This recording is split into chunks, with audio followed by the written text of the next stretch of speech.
Sa sobrang hirap ng panahon natin ngayon mga boss, hindi talaga natin maiiwasan na mayroon po tayong mga kababayan na gumawa ng hindi maganda. Lalong-lalo na po sa kagipitan pagdating sa kanilang pamilya. Kaya po sila nakagawa ng hindi maganda. Pero isa lang po yung masasabi ko sa inyo mga idol. Huwag po tayong tutulad sa kanila. Huwag po natin silang gayahin. Dahil alam naman po natin, kapag tayo po'y lumabag sa batas, kapag tayo po'y gumawa ng masama, ay may kaparusahan po na kapalit yan. At yung kaparusahan na yun, pagsisihan nyo po habang buhay kapag gumawa po kayo ng hindi maganda. At sinabi ko na hindi maganda, kalaban natin ang batas. Kapag tayo'y nahuli ng batas at ikinulong tayo, doon na po magsisimula ang ating kalbaryo. Bababa po ang estado ng ating pagkatao dahil may record na po tayo sa gobyerno. No? Lahat po ng gumagawa ng hindi maganda ay may kapalit na parusa po yan, mga idol. Kapag nakakulong na po tayo, paglabas po natin ng kulungan, hirap na po tayong makapaghanap buhay ng marangal. Dahil kapag nag-a-apply po tayo ng trabaho, hindi na po tayo matatanggap dahil bad record na po tayo sa mata ng batas.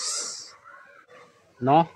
So, kaya piliin po nating mas mabuting tao. Kahit mahirap yung buhay, huwag po tayong gagawa ng masama para lang sa sarili natin. Huwag po tayong gagawa ng masama para ipapakain sa ating pamilya.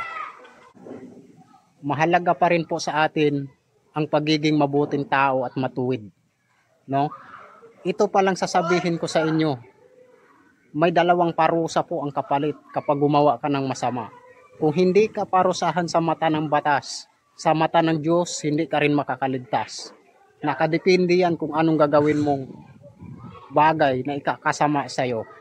So, sana po nakarelate ang lahat nito at naiintindihan ng lahat. Mga idol, kahit mahirap yung buhay natin, wag natin gagawin ang hindi kanais-nais na buhay at bagay. No? Dahil kapag tayo ay nakakulong, gaya ng sinabi ko, ang taong nakakulong ay isa sa pinakamababang uri ng pagkatao. Bad record, sira ang pagkatao niya.